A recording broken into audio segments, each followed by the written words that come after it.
جنوبی سوڈان، جہاں انسان جانوروں کے پیشاب سے نہاتے ہیں اور انسان جانوروں کے ساتھ جسمانی تعلقات قائم کرتے ہیں، جہاں عورتوں کے ساتھ زیادتی کو جنگی ہتھیار سمجھا جاتا ہے۔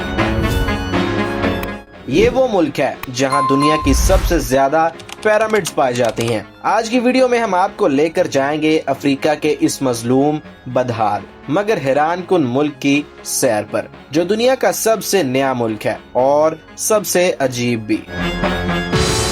جنوبی سوڈان ایک افریقی ملک ہے۔ 9 جولائی 2011 کو سوڈان سے الگ ہو کر دنیا کے نقشے پر نمودار ہونے والا یہ دنیا کا سب سے نیا ملک ہے، جس کا رقبہ ہے 6,44,330 مربع کلومیٹر، جو اسے دنیا کا 14واں بڑا ملک بناتا ہے۔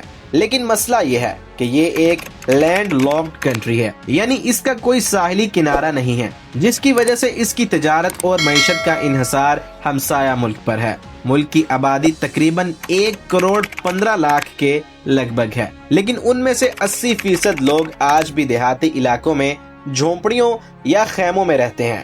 ملک میں بنیادی سہولیات کا شدید فقدان ہے۔ پینے کے پانی کی اتنی شدید قلت ہے کہ دیہاتی علاقوں میں بہت سے لوگ گائے یا دیگر پالتو جانوروں کے پیشاب کو نہ صرف جسم پر مل کر نہاتے ہیں، بلکہ بعض مقامات پر اسے ایک شفا بخش دوا بھی سمجھا جاتا ہے۔ یہ عمل غربت، جہالت اور خرافات کا مجموعہ ہے، مگر المیہ یہ ہے کہ یہاں کے لاکھوں لوگوں کے پاس کوئی دوسرا متبادل نہیں ہے۔ اگر ہم پاکستان یا بھارت میں کسی کی امیری کا اندازہ اس کی گاڑی، بنگلے یا بینک بیلنس سے لگاتے ہیں، تو جنوبی سوڈان میں دولت کا پیمانہ بالکل مختلف ہے۔ یہاں کسی کے پاس جتنے زیادہ جانور ہوں اتنا ہی وہ امیر سمجھا جاتا ہے۔ جانور یہاں دولت، عزت اور طاقت کی علامت ہیں۔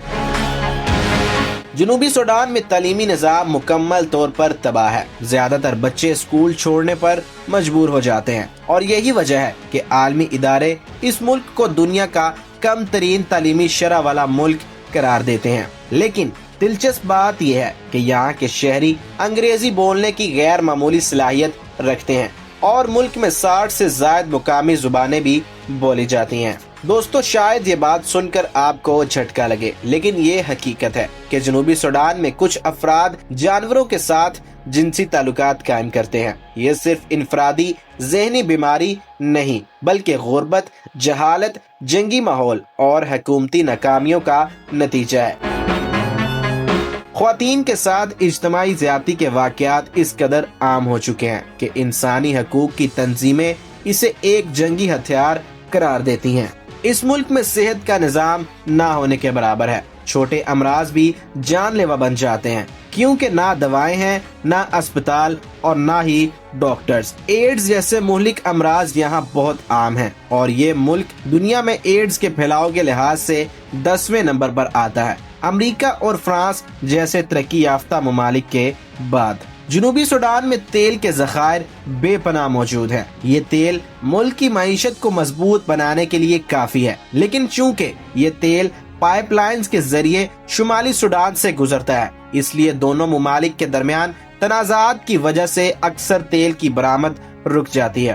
یہ قدرتی دولت ایک نعمت ہو سکتی تھی، مگر یہ ایک خطرناک ہتھیار بن چکی ہے، جس کی وجہ سے خانہ جنگی اور بدامنی نے پورے ملک کو گھیر رکھا ہے۔ دوستو، حیرت کی بات یہ ہے کہ جنوبی سوڈان میں مصر سے بھی زیادہ پیرامڈز پائے جاتے ہیں۔ یہ اہرام ہزاروں سال پرانی ایک عظیم تہذیب کے آثار ہیں، جنہیں آج دنیا بھول چکی ہے۔ لیکن بدقسمتی یہ ہے کہ اس عظیم ورثے کی حفاظت کا کوئی نظام موجود نہیں ہے۔ جنوبی سوڈان ایک ملک جو قدرتی وسائل، تاریخی ورثے اور عظیم صلاحیتوں سے مالا مال ہے، مگر غربت، جہالت، بد انتظامی اور ظلم و ستم نے اسے دنیا کے غریب ترین، غیر محفوظ اور کمزور ترین ممالک میں شامل کر دیا ہے۔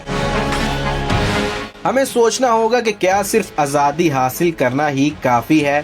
کیا ایک قوم کی بقا صرف زمین کے ایک ٹکڑے سے ممکن ہے، یا تعلیم، انصاف اور انسانیت ہی اصل بنیاد ہے؟ اگر آپ کو یہ ویڈیو معلوماتی لگی ہو تو اسے لائک، ضرور کر دیجئے گا اور اپنے دوستوں کے ساتھ شیئر بھی۔ ہمارے چینل ورلڈ ان اردو کو سبسکرائب کرنا مت بھولیں اور کمنٹ باکس میں اپنی رائے کا اظہار بھی لازمی کیجئے گا۔ ملیں گے ایک نئی ویڈیو کے ساتھ، تب تک کے لیے اللہ حافظ۔